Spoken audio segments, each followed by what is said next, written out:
Imagine stepping into an Uber on a dark American street, trusting a stranger behind the wheel to get you home safe, only to realize you're trapped in a nightmare that could end your life. These challenges from everyday drivers and riders across the USA will haunt your next ride share, proving that danger lurks in the backseat of the most ordinary trips. Back in 2020, when the pandemic was still causing all kinds of chaos across the United States, I started driving for Uber to make ends meet. I had been laid off from my retail job in a small town in the Midwest, and with bills piling up, I needed quick income that didn't require going into an office every day. The ride-sharing gig seemed perfect at first: flexible hours, no boss breathing down my neck, and the chance to meet interesting people. But as anyone who's driven for these apps knows, you encounter all sorts of passengers, especially during late-night shifts when the bars close and the streets empty out. There were the awkward encounters with overly chatty riders who shared too much about their personal lives, the drunk passengers who slurred their words and sometimes got sick in the back seat, and the weird conversations that left you scratching your head long after dropping them off. None of that, however, prepared me for what happened one Friday night in October, a night that still sends shivers down my spine whenever I think about it. It was a little after midnight, and the air had that crisp fall chill that makes you roll up the windows and turn on the heat. I had just dropped someone off at a budget hotel on the outskirts of town, the kind of place with flickering neon signs and questionable cleanliness. My phone pinged almost immediately with a new ride request, breaking the silence in my car. The pickup location was about 6 minutes away, right in front of a bowling alley that was part of a rundown strip mall. It seemed pretty standard. People often got rides from places like that after a night out with friends. The name on the ride was Derek, a common enough name that didn't raise any red flags. I accepted it without a second thought and started heading over, navigating through the quiet suburban streets where streetlights cast long shadows on the pavement. When I arrived, the area was eerily quiet, with only a few dim parking lot lights buzzing overhead like tired fireflies. There were no other cars in sight, and the bowling alley's windows were dark, its doors clearly locked for the night. But standing alone under one of those lights was a man, tall, maybe 6'2", dressed in a gray hoodie and jeans. His hands were stuffed deep in his pockets, and his head was down, as if he was intently studying his shoes or lost in some private thought. As I pulled up slowly, easing my car to a stop, he looked up at me but didn't wave or make any move to approach. I rolled down the passenger window, feeling a slight breeze sneak in, and called out, "You Derek?" He nodded slowly, almost deliberately, and walked over to the car, opening the back door and sliding into the seat directly behind me. I started the trip on the app, confirming the details, and asked him if the destination was correct. It was an address about 20 minutes away in a residential neighborhood I'd never driven to before, one of those outlying areas where houses were spaced far apart. He replied, "Yeah, that's right," in a quiet, calm voice that struck me as a bit off. It wasn't slurred like he was drunk or high, it was just flat, emotionless, like he was reading from a script without any feeling behind the words. I didn't dwell on it at the time. People have bad days, after all, and I pulled out of the parking lot, heading toward the destination. For the next 5 or 6 minutes, he didn't say a word, and the silence in the car grew thick, broken only by the hum of the engine and the occasional bump in the road. I glanced at him in the rearview mirror now and then, trying to be discreet, and every single time, he was staring straight ahead, not out the window at the passing scenery, not at his phone scrolling through social media, but right at the back of my head, as if he could see through it. It made the hairs on my neck stand up a little, but I told myself I was overthinking it. To break the tension, I tried starting a conversation, asking how his night was going in that casual way drivers do to pass the time. He paused for a moment, then said, "Just needed to get out of there." Curious, I asked, "Out of where?" He replied simply, "Doesn't matter." His tone shut down any further questions, so I didn't push it, focusing instead on the road as we drove deeper into the night. We continued on for a while longer, the city lights fading behind us as we entered more rural areas. About 15 minutes into the trip, I realized we were getting closer to the destination, but the neighborhood was really isolated, no street lights to guide the way, big yards overgrown with weeds, and lots of tall trees that blocked out the moon. As we approached the address, he suddenly leaned forward, his breath warm on the back of my neck, and said, "Actually, can you pull into that driveway right there?" He pointed to a house on the right, its silhouette barely visible in the darkness. The house was completely dark, no lights on inside or out, giving it an abandoned feel. The lawn was overgrown, tall grass swaying in the breeze, and the paint on the siding was peeling in strips, like it hadn't been maintained in years. There was no car in the driveway, no signs of life at all. I hesitated, my foot easing off the gas, and asked, "Is this your place?" He said firmly, "Just pull in." Against my better judgment, I turned into the driveway, gravel crunching under the tires, and stopped near the front of the house, putting the car in park. He didn't get out right away. Instead, he sat there for a moment, staring at the house. I turned slightly and said, "Everything all right?" He kept staring at the front door and replied, "Wait here." Then he opened the door and stepped out, walking not toward the front entrance but around the side of the building, disappearing into the shadows. I sat there in the driver's seat, engine idling, for maybe 2 minutes, my mind racing with questions. The ride was technically still active on the app, and I didn't want to drive off and risk a bad rating or penalty from Uber, but my gut was screaming that something wasn't right. This didn't feel like he was just popping inside to grab a forgotten wallet or say goodbye to someone, it felt off, dangerous even. Finally, I decided to end the trip manually, marking it as complete on my phone with shaky fingers. I started to back out of the driveway, the reverse lights cutting through the darkness. But before I could shift into drive, I saw him walking back toward the car fast, his strides long and purposeful. His hands were empty, no bag or anything, and he had this strange look on his face, like a mix of anger and excitement, his eyes wide and intense. My heart pounded as he approached. I unlocked the doors because I didn't want to escalate into a confrontation, but every instinct told me not to let him back in. He yanked open the rear door, slid inside, and said, "Take me to the other place." Confused and alarmed, I asked, "What other place?" He replied, "Just drive. I'll tell you." I shook my head, trying to stay calm, and said, "You need to put it in the app." He didn't respond, he just stared at me in the rearview mirror, his gaze piercing. I repeated, "I can't take you anywhere unless you put it in the app." Still no words from him, just that unblinking stare. After a tense few seconds, he finally said, "Drive to where you picked me up." I didn't want to argue anymore. The isolation of the area made me feel vulnerable, so I started heading back toward the strip mall, the road seeming longer on the return. The whole way there, the atmosphere in the car felt heavy, like an invisible pressure building. He wasn't talking, but I could feel his eyes on me, watching every move. The hairs on my arms stood up, and a chill ran through me despite the heater being on. At one point, desperate to defuse the situation, I tried to lighten the mood and said, "Rough night, huh?"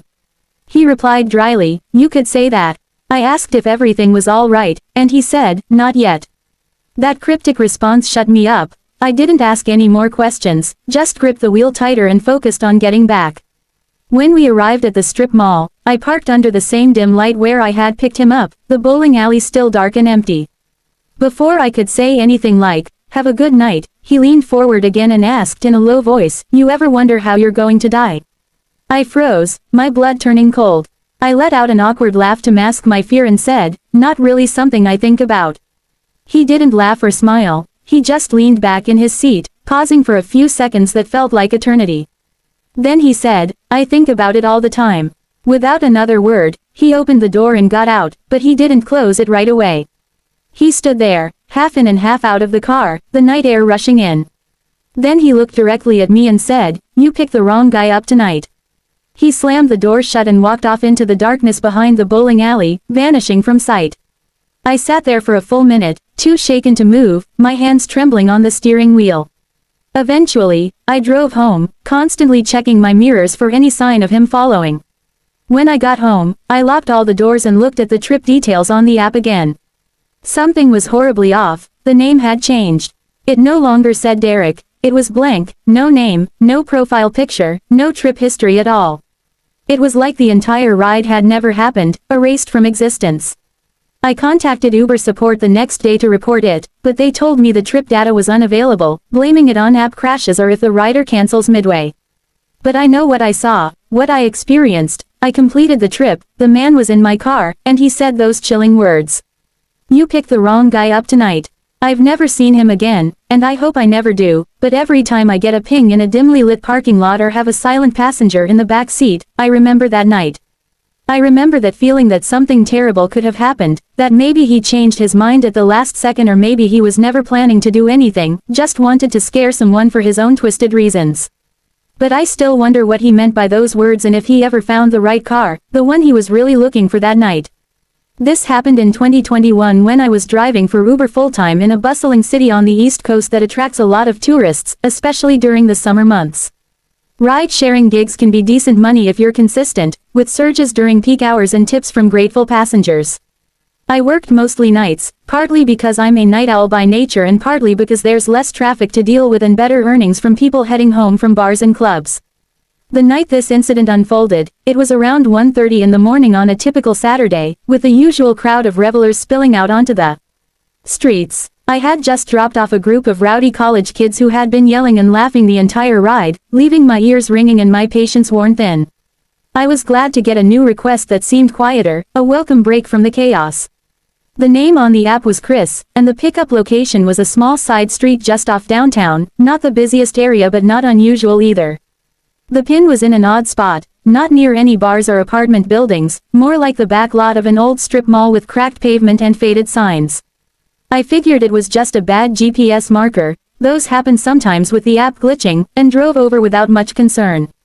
When I arrived, I spotted a guy standing at the corner, hoodie pulled up over his head, jeans hanging loosely, staring down at his phone as if it held the secrets of the universe. I pulled up curbside and called out, "Chris." He nodded without looking up and got in the back seat, sliding in silently. He didn't smell like alcohol, and his words weren't slurred when he finally spoke. He seemed sober but incredibly quiet, almost withdrawn. He didn't say hello or respond when I asked how his night was going, just settled in and stared ahead. Some people aren't talkers, so I shrugged it off and started the ride. The drop-off was on the opposite side of town, about 25 minutes away in a suburban neighborhood I'd only been to a couple of times, with wide streets and houses set back from the road. It was dark out there, some areas lacking street lights entirely, making it feel isolated and a bit eerie at that hour. About 5 minutes into the trip, I noticed Chris had his phone out, but he wasn't texting or making a call. He was holding it flat in his lap with the flashlight turned on, the beam shining upward and casting a faint glow toward my seat, illuminating the interior in an odd way. It felt strange, so I asked half-jokingly, "Everything all right back there?" He mumbled, "Yeah," and turned the flashlight off, plunging us back into darkness. The next 20 minutes were dead silent, just the hum of the engine and the occasional sound of tires on pavement. A weird tension built in the car, hard to describe, like the air was thicker, charged with something unspoken. He didn't feel threatening exactly, but definitely unsettled, as if his mind was somewhere else entirely.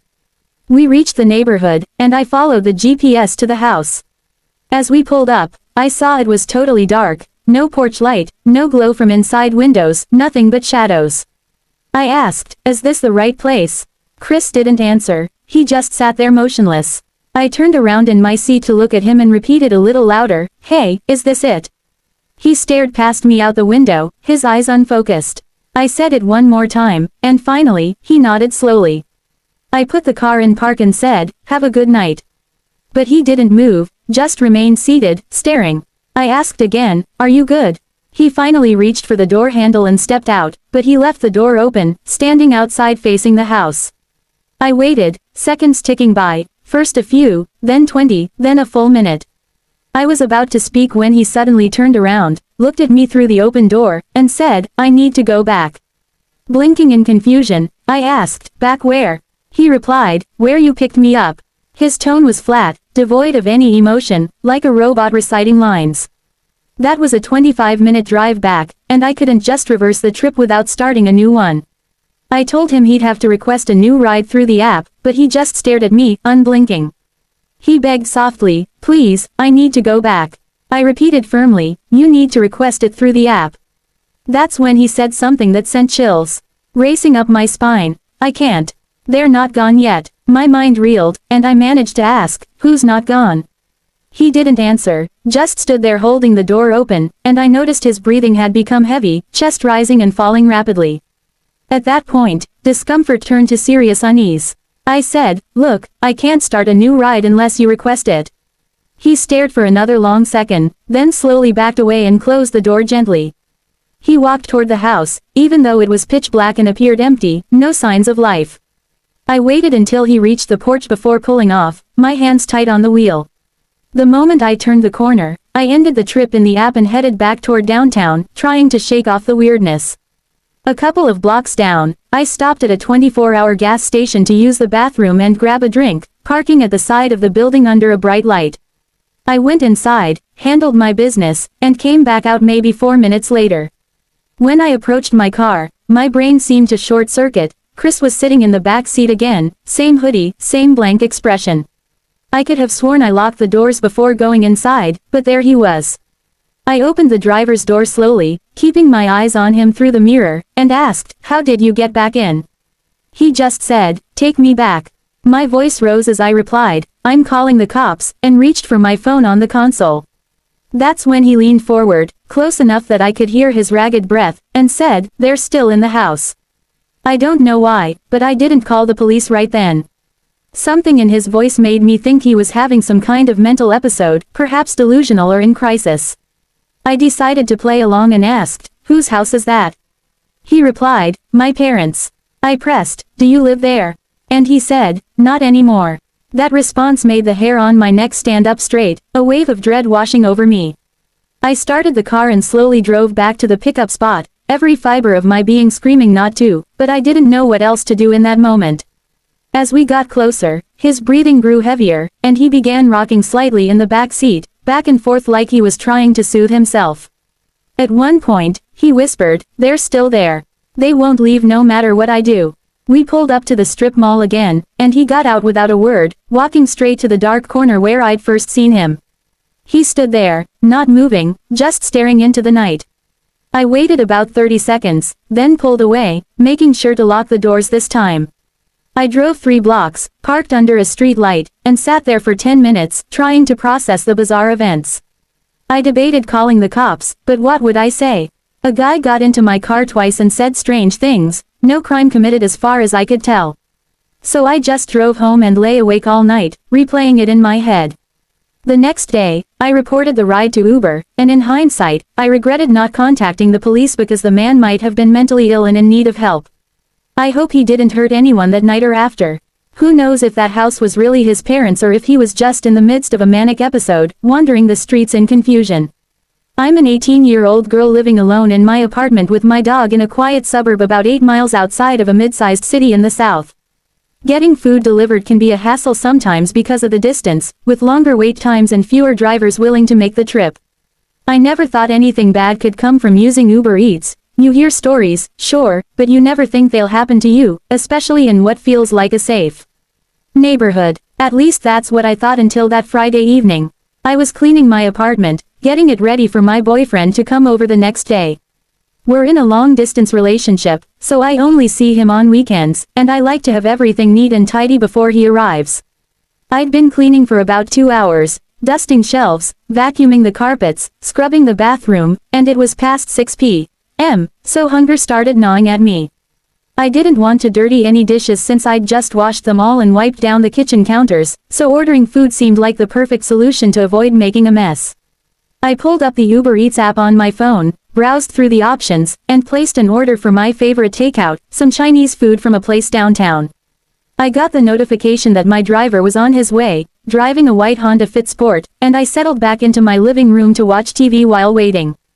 As a young girl living on my own, I'm cautious, so I have my delivery instructions set to leave the order at my door for contactless delivery, no need for face-to-face interaction. I was lounging on the couch, half watching a sitcom, when my phone buzzed with the notification that my food had been delivered. Eager and starving, I jumped up and headed to the door, expecting to find the bag right there on the mat. But when I opened it, there was nothing, no bag, no food. Confused, I stepped out and looked around, thinking maybe the driver left it at the wrong door by mistake. Glancing down the hallway at the other apartments, none of them had a delivery sitting outside either. I went back inside, about to message the driver through the app, when I heard a knock at my door. It was my next-door neighbor, an older guy who lived alone and kept to himself mostly. He was holding my food bag and said, "Hey, sorry. I picked up your food from the delivery driver because he was looking through your windows, and I wasn't sure what he was doing." I took the bag, thanked him politely, but inside, my mind was racing with questions about what the hell had just happened. I went back in, unpacked the food, and ate while watching the movie I'd switched to, trying to push the weirdness out of my mind. Later, as I got ready for bed, I took a hot shower to relax, then went around turning off the TV and double-checking that all my doors were locked, a habit I'd developed living alone. I climbed into bed, called my boyfriend for our usual goodnight chat, and eventually drifted off to sleep, the events of the evening fading. But I woke up a few times during the night to my dog growling at the window or the back door. My dog isn't a big, scary breed, he's a small 5-pound Morkie, a mix of Maltese and Yorkie, but his growls still startle me, especially in the dead of night when the apartment is silent. I finally got him to calm down each time and went back to sleep. It wasn't even 15 minutes after the last incident that I woke up to banging on my window, loud and insistent. My dog went crazy, barking, growling, and even whimpering in a way that raised my alarm. I couldn't move at first, paralyzed in bed, so I pulled the sheets over my head, leaving just enough space to peek out at the window. My heart was pounding as I grabbed my phone and called the police, whispering into it quietly so not to alert whoever was outside. I explained to the operator that someone was in my backyard and that my window doesn't lock properly, so it could easily be lifted open. She told me to go to a different room and that police would be there shortly. I ran to my kitchen, grabbed a knife from the drawer for protection, and huddled there, waiting for the flash of blue and red lights or the sound of sirens. It felt like an eternity, my mind racing with worst-case scenarios. I glanced out the kitchen window and froze at what I saw. The Uber driver's car, that white Honda Fit Sport, parked across the street from my apartment complex. To the left of my building, there's a large open field used for parking trailers and letting dogs run around, and that's where it was sitting, but I couldn't see anyone inside. I put two and two together and thought, he's in my backyard. The police finally arrived, their cars pulling up quietly. I could barely speak, shaking and crying as I explained to one officer what had happened, the delivery, the neighbor's warning, the banging. Another officer went to check the backyard where my bedroom window is, while a third who had just arrived inspected the car in the field. It was still there, but the driver wasn't inside. The two officers returned and conferred with the one I was talking to, mentioning footprints in the muddy ground from the recent rain the night before. Hearing that sent me into a panic, not just because it confirmed someone had been there, but because where was this guy now if he wasn't arrested or in his car? My neighbor came outside, drawn by the commotion, and the officers explained the situation. He mentioned how he'd intercepted the food earlier because the driver was peering into my windows. To make me feel safer, the neighbor invited me to sleep over at his apartment for the night, but oddly, I declined, wanting to stay in my own space despite everything. When the cops left, assuring me they'd patrol the area, I went back inside, thinking it was over. It took a few hours to calm down enough to fall asleep, but at 2 a.m., I woke up to banging on my front door and voices shouting, "Police!" My heart dropped. I thought, there's no way this is happening again. I got up cautiously and opened the door to find the female officer from earlier. She explained that they had stayed hidden nearby to watch in case the guy returned, and he had. They caught him walking up to my front door, apparently trying to find a way in. My stomach churned at the news. She said he was arrested and I didn't have to worry anymore. I thanked her profusely and tried to go back to sleep, but I couldn't, lying awake until dawn. I don't use Uber Eats anymore when I'm home alone, the experience left me too paranoid. I was 26 at the time, a male from the Midwest, and I was in Washington, D.C. on a sort of vacation visiting my then fiancé. I'll call her Sarah for this story to keep things private. I was there for her graduation from basic training, a big milestone for her and her family, and she wanted me to be part of it. So I booked a flight and arrived about a week before the rest of her family, giving us some quality time together before the chaos of relatives arrived. She stayed with me at my hotel during that week, and one day, we decided to explore some of the nearby historical sites that DC is famous for. I'd never been there before, having missed out on a high school trip, so the idea excited me. We spent about 4 hours walking around, taking in the Lincoln Memorial with its massive statue overlooking the reflecting pool, the towering Washington Monument piercing the sky, the Grand Capitol building with its dome shining in the sun, and even the White House, peering through the fences at the iconic structure. It was a fun and educational experience, with Sarah enjoying my enthusiasm as we snapped photos and read plaques. After all that walking, we were exhausted and ready to head back to the hotel for a nap. We had used Uber to get there earlier without issues, so Sarah pulled out her phone and requested a ride back. I sat down under some shade on a bench, my feet aching from the miles we'd covered, while we waited. After about 10 minutes, a car pulled up along the side of the road, not in a designated spot, but Sarah motioned that it was our ride. She opened the back door and stepped in, asking the man, "Uber for Sarah?" He gave a slight nod without saying a word, so I followed her in and shut the door. Looking back, I realize how foolish we were, not asking for the driver's name or verifying the car matched the app's description. I didn't have the app open on my phone since she had made the request, and in my tiredness it didn't cross my mind. As we sat in the back of the gray minivan, the driver didn't speak to us at all, no greeting, no confirmation of the destination. It was odd, every other driver I'd had would at least say hello or ask about the route. But this guy said nothing beyond that initial nod and started driving as if we were invisible. I noted the weirdness but was too fatigued to engage, so I leaned my head back and closed my eyes. After what felt like only 5 minutes, I felt a tap on my arm from Sarah. I opened my eyes to see her face etched with worry, no words spoken. She pointed to her phone, showing the Uber app's route back to the hotel. It quickly became clear we were heading in the wrong direction, completely opposite, in fact. Then a notification popped up. Our Uber had arrived, followed by a message from the driver asking where we were. My heart sank as I realized we'd gotten into the wrong car. The profile picture on the app didn't match this driver, and panic set in. I glanced at him slowly, not wanting to alert him, unsure of his intentions or capabilities. I leaned forward and said calmly, "We've changed our minds, we'd be fine getting out here."